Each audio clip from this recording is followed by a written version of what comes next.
Hi everyone, and welcome to our session about virtualization. This is what we're going to do together today. We'll see how you can run macOS and Linux inside virtual machines on Apple Silicon. By the end of this session, you will be able to do the same on your own Mac. This may seem a little ambitious, but stick with us and we'll do it together. Here is our agenda for today. We'll start with an overview of virtualization technologies, and we'll see how to use virtualization framework to build virtual machines.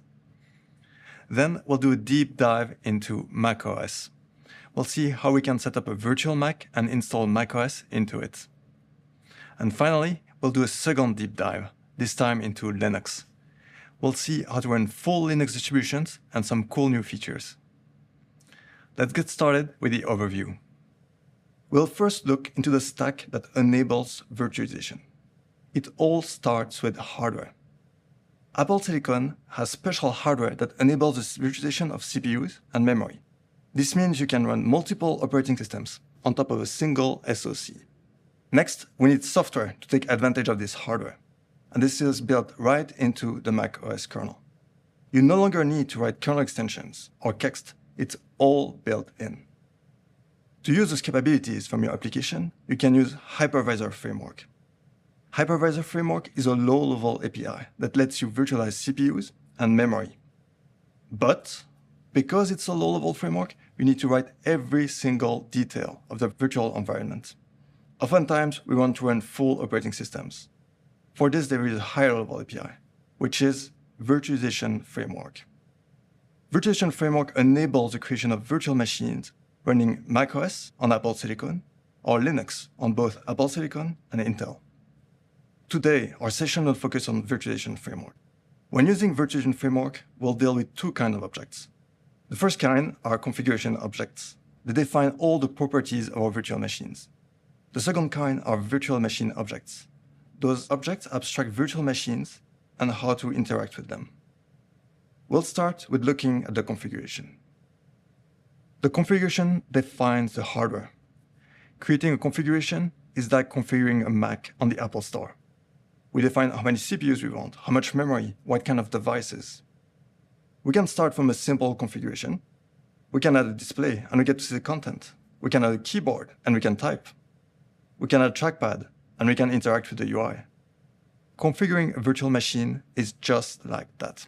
But since we're dealing with virtual machines, we'll do this in code. Let's see how we can write the configuration in Swift. Defining the hardware is very simple. We start with an object of type VZ virtual machine configuration. This is the root object of all configurations. Next, we define how many CPUs a machine should have. Here we give 4 CPUs. Then we set how much memory we want. In this case, we give 4 GB of memory. Finally, we define the devices our machine will have. In this example, we set a single storage device, the disk to boot from, and a pointing device, like a mouse. There are many devices available. The ones you set up depend on the problem you want to solve. Now we've seen the configuration.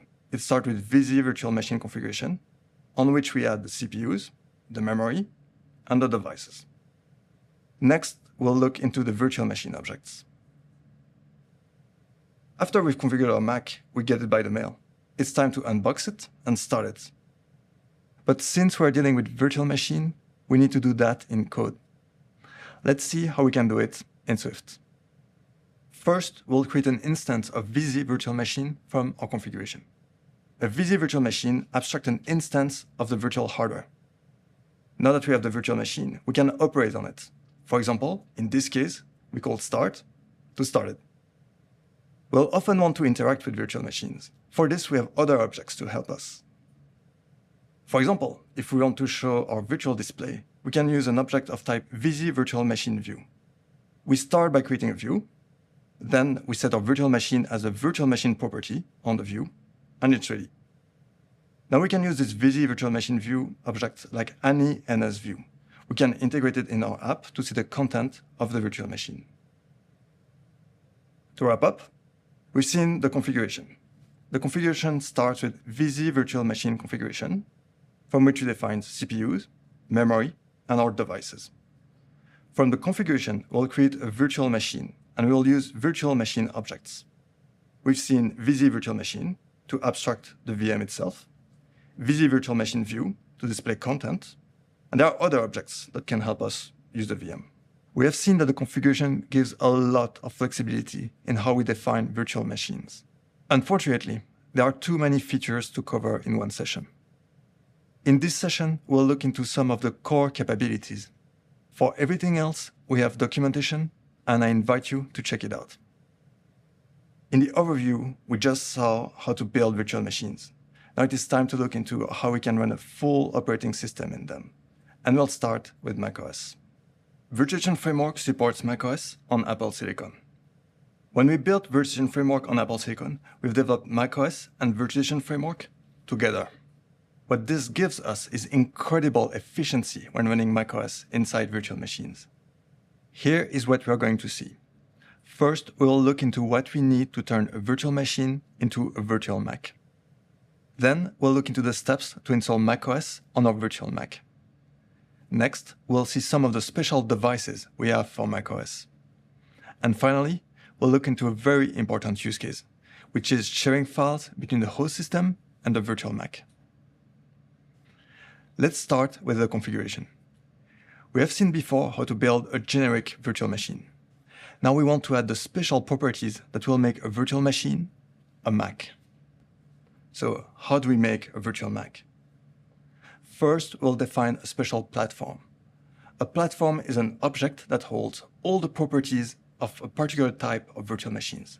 There are three properties that are unique to the virtual Mac hardware. First, we have the hardware model. The hardware model specifies which version of the virtual Mac we want. Second, there is the auxiliary storage. The auxiliary storage is a form of non-volatile memory used by the system. And third, there is the machine identifier. The machine identifier is a unique number representing the machine, just like a physical Mac has a unique serial number.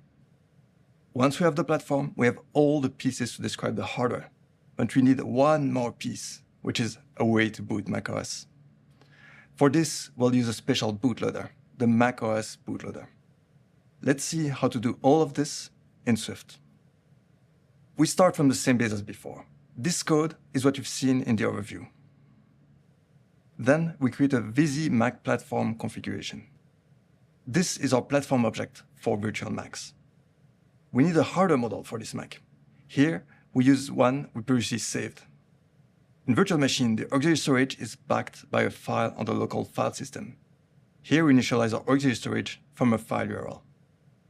For the unique identifier, we initialize a VZ Mac machine identifier from one we previously saved.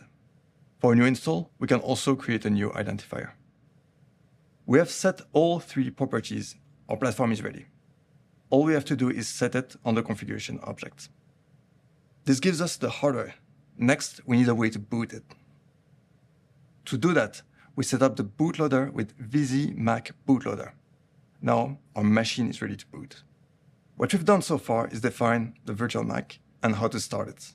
But we still need to get software on it, which brings us to the installation. Installing macOS is done in 3 steps. First, we need to download a restore image with the version of macOS we want to install. Then, we need to create a configuration that is compatible with that version of macOS. And finally, we'll install our restore image in the compatible virtual machine. So first, we need to download the restore image. You can download restore image from the developer website, but virtualization can also help us. You can call VZ macOS restore image.latest supported to get a restore image object for the latest stable version of macOS.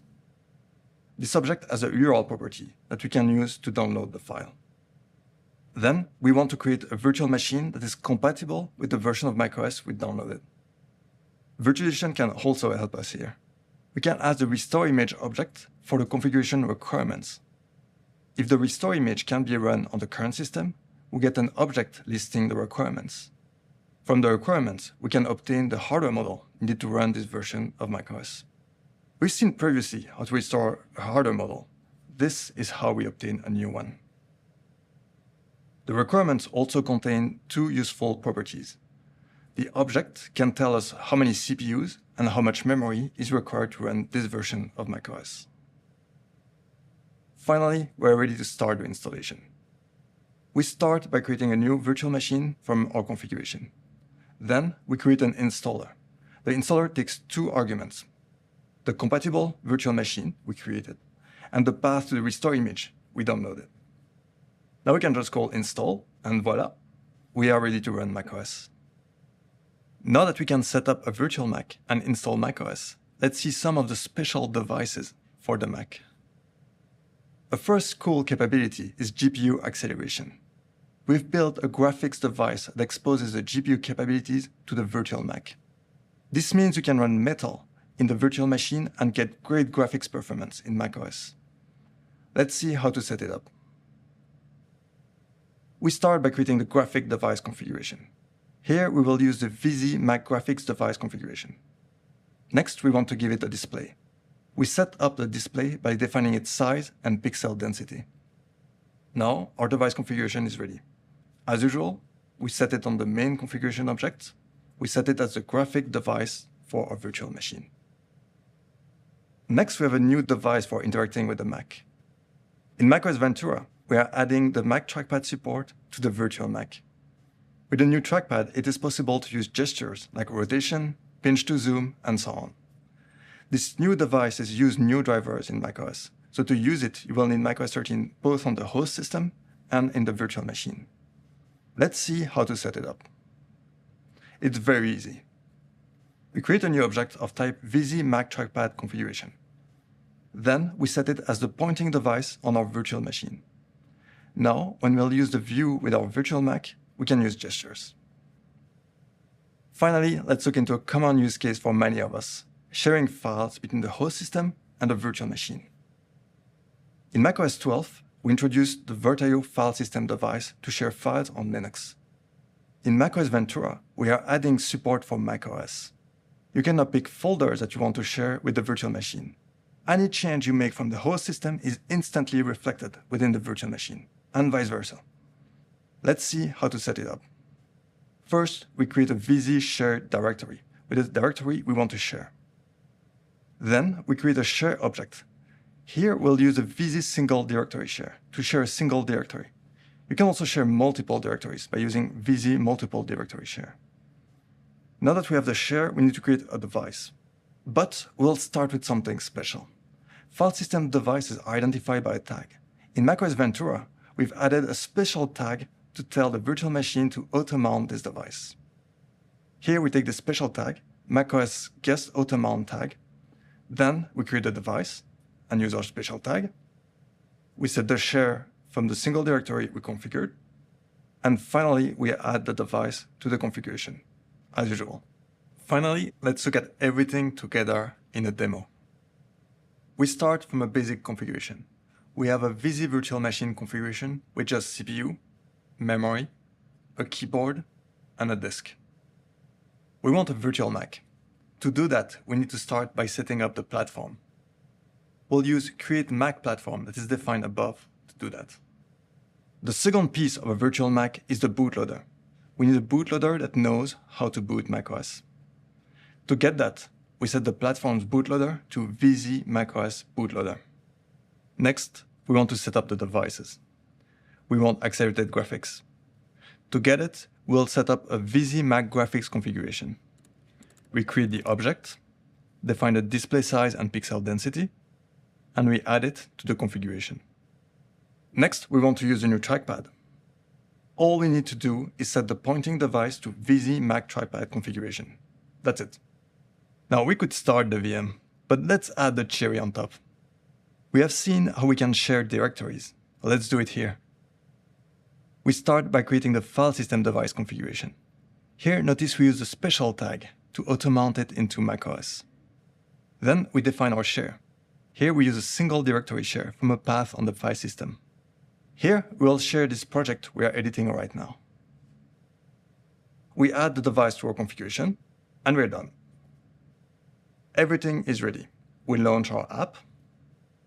Since we configured the Mac graphics device, the VZ virtual machine view can show the content. This is what you see here in the window. And here it is. we have configured macOS from scratch. We can see the shared directory and the project we are editing right now. Finally, we'll turn our eyes onto Linux. Virtualization Framework has supported Linux since the very beginning in macOS Big Sur. In macOS Ventura, we've added some pretty cool new features, and we want to share some of them with you. First, we'll see how we can install full Linux distributions, completely unmodified in virtual machines. Then, we'll look at a new device we're adding to show UI from Linux. And finally, we'll look at how we can take advantage of Rosetta 2 to run Linux binaries in virtual machines. Let's start with installation. If we wanted to install Linux on a physical machine, we'd start by downloading an ISO file with an installer. Then, we'd erase a flash drive with the ISO. And finally, we'd plug the drive in a computer and boot from it. When dealing with virtual machines, we'll go through the same flow. But instead of using a physical USB drive, we'll use a virtual one. Let's see how it works. We start by creating a URL from the path to the ISO file we downloaded. Then, we create a disk image attachment from the file. A disk image attachment represents a piece of storage that we can attach to a device. Next, we configure the virtual storage device. In this case, we want a USB storage, so we use VZ USB mass storage device configuration. Finally, as always, we add our device to the main configuration. Here, the USB device appears next to another storage device, the main disk on which we will install Linux. Now we have a USB drive, but we need a way to boot from it. In macOS Ventura, we've added support for EFI. EFI is an industry standard for booting both ARM and Intel hardware. We're bringing the same support to virtual machines. EFI has a boot discovery mechanism. What this will allow is discovering the installer on our USB drive. EFI looks at each drive for one that can be booted. It will find the installer and start from there. The installer itself will tell EFI what drive to use next. After installation, EFI can then start the Linux distribution. Let's see how to set up EFI in code. First, we create a bootloader of type VZ EFI bootloader.